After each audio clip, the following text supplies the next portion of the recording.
A marriage can run for years on a single, flattering story. In Revolutionary Road, that story is, we are not like these people. Frank and April Wheeler treat their suburb like a waiting room. They have 2 kids, a mortgage, and neighbors they privately disdain. Yet the belief that they are exceptional works like glue until reality starts peeling it off.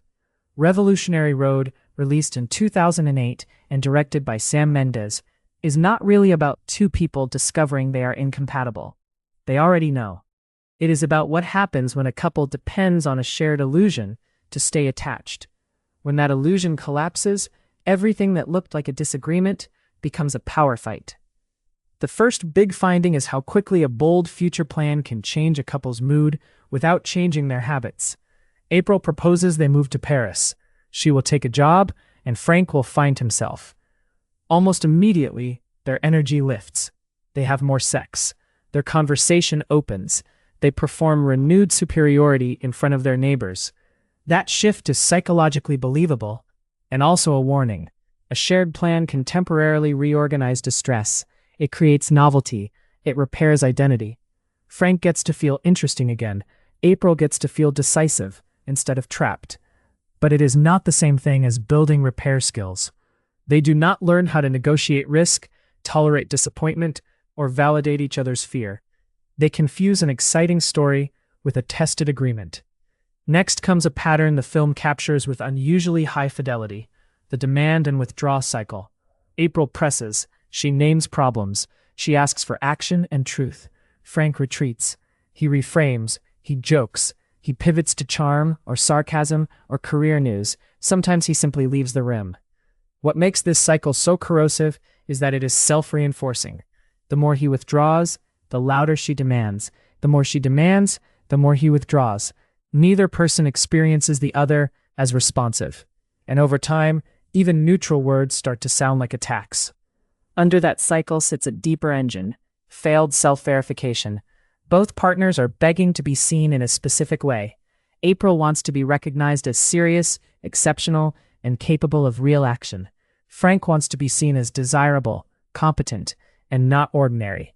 The Paris plan briefly lets them mirror those selves back to each other. When the plan starts to fail, the mirroring fails too. Practical conflict becomes identity injury. Then the film adds another sharp insight: cheating as self-repair, not as escape. Frank sleeps with a woman from the office, Maureen Grube. The scene is awkward, not romantic. It plays less like falling in love and more like trying to regulate shame. He feels trapped. He feels average. He wants proof that he is still wanted. The betrayal matters, but the more subtle point is the confession. Frank admits the affair in a way that is not built for repair. He seems to want impact. He seems to want absolution. He does not lead with accountability, curiosity about her injury, or willingness to accept consequences. Confession becomes another attempt to manage his own emotional state, using her reaction as the gauge. As the Paris plan runs into real costs, the story breaks. Frank is offered a promotion. April becomes pregnant with a 3rd child. Notice what happens. Frank's realism arrives right on time to protect his status and control. His objections are not only about money or logistics. They defend his identity as provider, his fear of exposure, and an unspoken contract that April must keep admiring him.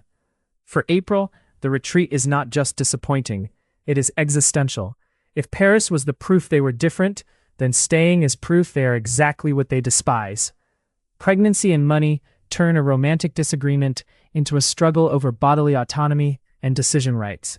Her body becomes contestant territory. Their future becomes a veto fight. That leads to one of the film's most unsettling truths. Coercion can grow without a single clean villain moment. Frank does not need to forbid Paris. He can narrow her options through practical concerns. He does not need to demand she keep the pregnancy. He can frame her desire to end it as irrational, then as mentally unstable, then as dangerous. The language matters. Concern language can be a disguise for control. When a partner treats distress as pathology to be managed, instead of information to be understood, the conversation stops being mutual. It becomes disciplinary. There is a famous confrontation over breakfast that compresses many of these mechanisms into one explosion.